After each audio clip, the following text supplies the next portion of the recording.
علیہ وسلم نے فرمایا کہ کوئی شخص بھی جنت میں نہیں جا سکتا جب تک کہ اللہ کی رحمت اس کے شامل حال نہ ہو۔ لوگوں نے پوچھا یا رسول اللہ صلی اللہ علیہ وسلم کیا آپ بھی؟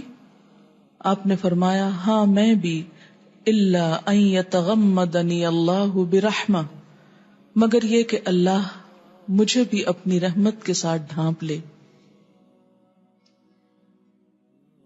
تو اللہم رحمتک نرجو، ہم میں سے ہر ایک کو رحمت کی ضرورت ہے۔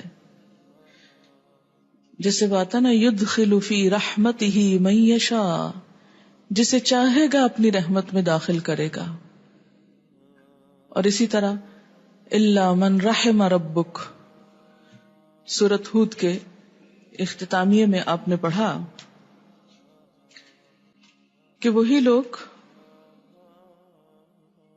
اختلاف سے، فساد سے بچیں گے، ولا یزالون مختلفین الا من رحم ربک، جس پر تیرا رب رحم کرے اسی کو سیدھا رستہ مل سکتا ہے۔ اور وہی اپنے نفس کے شر، لوگوں کے شر، شیطان کے شر سے بچ کر اللہ کے راستے پر استقامت اختیار کر سکتا ہے۔ تو اسی لیے ہم سب کو پورے احساس کے ساتھ یہ دعا مانگنے کی ضرورت ہے کہ اللہم رحمتک نرجو، اور پھر ساتھ ہی فلا تکلنا، تو ہم کو حوالے نہ کرنا، سپرد نہ کرنا۔ یہ وہی تکلنا کا روٹ ہے جو توکل میں اور وکیل میں آتا ہے۔ ہمیں حوالے نہ کرنا، کس کے؟ الی انفسنا، ہمارے نفسوں کے، کیونکہ حدیث پاک میں آتا ہے کہ سب سے بدترین معبود جس کی دنیا میں پیروی کی جاتی ہے وہ خود انسان کا اپنا نفس ہے۔ بڑے بڑے لوگ، نیک، قابل، عبادت گزار، بسا اوقات اپنے نفس کے ہاتھوں مجبور ہو کر ایسے غلط کاموں میں پڑ گئے کہ اپنا کیا کرایا سب کچھ ضائع کر دیا۔ فلا تکلنا الی انفسنا، اللہ تو ہمیں ہمارے نفسوں کے حوالے نہ کرنا، طرفت عین، ایک آنکھ کے جھپکنے کی دیر بھی، کیونکہ ایک آنکھ کے جھپکنے کی دیر بھی اگر ہم نے اپنی مرضی کر لی تو وہ کیا ہوگا؟ اللہ کی مرضی کے خلاف، کیونکہ مسلمان ہونے کا مطلب کیا ہے؟ اپنے آپ کو اللہ کے سپرد کر دینا، جو وہ چاہتا ہے وہ کریں اور اس کی مرضی کے خلاف نہ جائیں۔ تو اگر ہم اپنے نفس کی پیروی کریں گے تو ابھی آپ 13ویں پارے کی پہلی آیت میں پڑھیں گے حضرت یوسف علیہ السلام کا قول، وَمَا أُبَرِّئُ نَفْسِي إِنَّ النَّفْسَ لَأَمَّارَةٌ بِالسُّوءِ، میں اپنے نفس کو بری ذمہ قرار نہیں دیتا، کیونکہ نفس تو انسان کو برائیوں پر اکساتا ہے، کثرت سے اکساتا ہے، امارتن، بہت زیادہ حکم دیتا ہے، بالسوء، برائی کا۔ آپ دیکھیں کہ آپ اپنی ایک نیکی کی روٹین دنوں میں بناتے ہیں اور بگڑتے لمحے لگتے ہیں، تھوڑی دیر ڈھیلا چھوڑیں اپنے آپ کو، پلٹنے کو دل نہیں چاہتا۔ تو یا اللہ لمحے بھر کے لیے بھی ہمیں ہمارے حوالے نہ کرنا، کیونکہ ہم تو اپنے خود ہی دشمن ہیں۔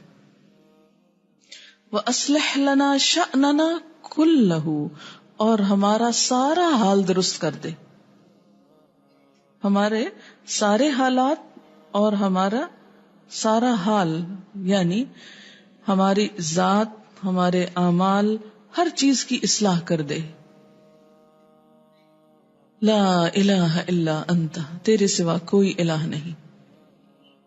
اسی لیے آخر میں لا الہ الا انت ہے کہ اللہ کے سوا کوئی معبود نہیں، نہ کوئی اس قابل ہے کہ اس کی طرف جھکا جائے۔ یہ جو بات ہے نا اصلح لنا شأننا کلہ، اس کو معمولی نہ سمجھے، کیونکہ نیکی کرنے کے ساتھ اس کا بہت گہرا تعلق ہے۔ اگر حالات سازگار نہ ہوں، اندرونی یا بیرونی، تو بہت سی نیک تمناؤں اور خواہشات کے باوجود انسان اچھے کاموں سے محروم رہ جاتا ہے. میں اسی پہ ابھی غور کر رہی تھی کہ آج صبح ہم 9 بجنے میں بھی 10 منٹ تھے جب فلائٹ ہماری لینڈ کر گئی اور 9 بجے ہم ایئرپورٹ پر تھے. ہمارا سارا سامان آ گیا. ایک کارٹن جس میں دعائیں تھیں وہ کارگو میں کہیں چلا گیا اور پورا 1 گھنٹہ ایئرپورٹ پہ ادھر ادھر ڈھونڈنے میں اور اس کو تلاش کرنے میں گزر گیا.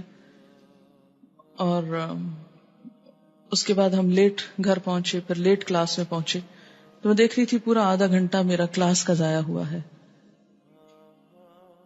اب اگر یہی ہمارے حال کی اصلاح ہوتی, یہ مشکل پیش نہ آتی, تو ہم یہ کام آدھا گھنٹہ پہلے شروع کر لیتے. ہر کام میں اللہ کی کوئی بہتری ہوتی ہے, اس کا اذن ہوتا ہے, لیکن ہم سب کے ساتھ یہ معاملات ہوتے ہیں کہ ایسی ایسی مشکلیں آ جاتی ہیں جو انسان کے بس سے باہر ہوتی. پوری نیت, ارادے, بھاگ دوڑ, کوشش, محنت کے باوجود بعض اوقات ایسے حالات ہو جاتے ہیں کہ انسان چاہنے کے باوجود وہ کام نہیں کر سکتا جو وہ کرنا چاہتا ہے. اگرچہ اس کو نیت کا ثواب تو ملتا ہے, لیکن نیت کا ثواب تو نیت کا ہے, کرنے کا ثواب پھر کرنے کا ہے. اس کا درجہ بلند ہے. نیت کا اپنا اجر ہے, لیکن کر گزرنے کا درجہ پھر اور بڑا ہے. تو اس لیے یہ دعا بہت کثرت سے مانگا کریں. اول تو ساری دعائیں روز مانگا کریں, اور اس میں جب یہ بات آئے کہ اصلح لنا شأننا کلہ, تو بہت توجہ کی ضرورت ہے. کیوں کہ کہیں کوئی ایسی مشکل نہ آ جائے کہ میرے کسی نیک کام میں رکاوٹ آ جائے, یا کوئی ایسا گناہ نہ کر بیٹھوں کہ جس کی وجہ سے نیکی سے محروم رہ جاؤں. تو ہمارے حالات میں بیلنس اور ہمارے حالات کی اصلاح, یہ بھی سب اللہ کے ہاتھ میں ہے, کیونکہ بہت ساری چیزیں مل کر ایک کام کرنے کا سبب بنتی ہیں, اور وہ اللہ کی توفیق سے ہوتا ہے, انسان کی اپنی قابلیت سے نہیں. وآخر دعوانا ان الحمد للہ رب العالمین. سبحانک اللہم وبحمدک نشہد ان لا الہ الا انت نستغفرک ونتوب الیک. السلام علیکم ورحمۃ اللہ وبرکاتہ.